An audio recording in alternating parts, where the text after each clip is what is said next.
And my name is Robin Shearer, and I am juvenile court judge in Athens, Clarke County, and I'm currently the president of the Council of Juvenile Court Judges. So thank you for this opportunity to be here and talk about this bill. You know, for a couple of years, the juvenile code rewrite has been winding its way through the legislative process in Georgia. And from the very beginning, there has been, I'm going to use the word that was just used quite frequently, best practices, an evidence-based practices goal in that bill. And the judges have always supported that, and we continue to support that. We have had a lot of input and the opportunity to help fashion that as we've gone through the last couple of years looking at it. And so today, currently, there's total support from the Council of Juvenile Court Judges in terms of the best practices. I think now that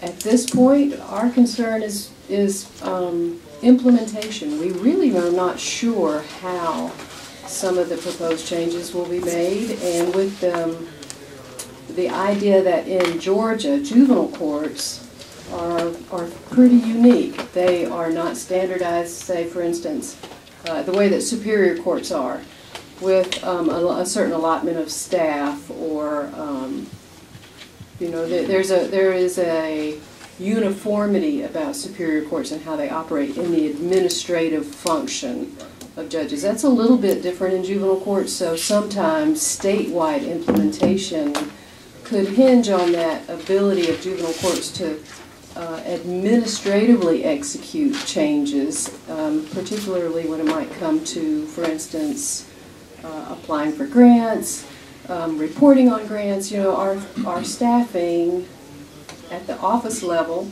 is dependent on counties. So, well, it's a good question. I think there's been a ongoing discussion about the issue of implementation through the commission into the drafting of the bill, and even with the work we're doing now. And I would suggest that what I've heard, just to pass on, I think our esteemed chair back here can add more to it, Judge Boggs, but what we are looking to do is taking what funds we will have initially appropriated, which is going to be about $6 million, I believe, and have that start as sort of a project funding for those areas in the state where we see the largest number of children are coming into the detention programs, the lockup situations. Right. And because we find that those are happening because in those communities there are not available services now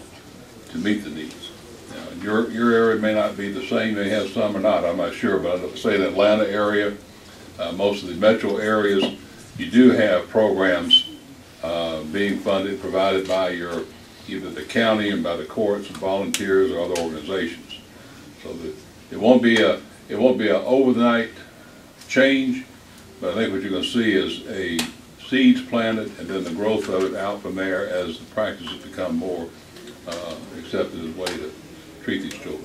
Well, I certainly think that's a logical way to do it, and I would only point out, in furthering that train of thought, is that another part of the variability of juvenile courts is that we have independent courts and we have what we call dependent courts, which right. depend on the Department of. I happen to be a dependent court, yes, and I have a very good working relationship with the Department of Juvenile Justice. We collaborate.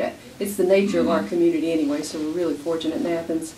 And I think that we have been applying in Athens those goals of non-detention and saving detention for the people that we're afraid of, not That's the people right. that we're annoyed by. So I totally support that. And you're right, there are the state, I call them the, not independent, but the state or part of the program with juvenile justice, and you do have the independent courts. And we're concerned about that. We're not changing that. But we are going to mandate accountability as far as getting information from all the courts so we can have a better oversight of what's happening with children, whether it be in Clarke County, Fulton County, or down in Taylor County, wherever it may be. And That's I what think we the need council that for. supports We need that that information. data is important, and That's sharing data is important, and I completely Completely. support that and have for I'm surprised quite we a waited all while. these years to do it. That's right. So, Really am. we just look forward as a council to working and carrying out the implementation of this bill and having a seat at the table and answering any questions that you all might have. So Thank you, Judge Shearer. Appreciate your service too, Thank you. your dedication. Any questions of Judge Shearer or Mr. Johns? No questions. Well, you made a good presentation. Thank you very much. Council. Thank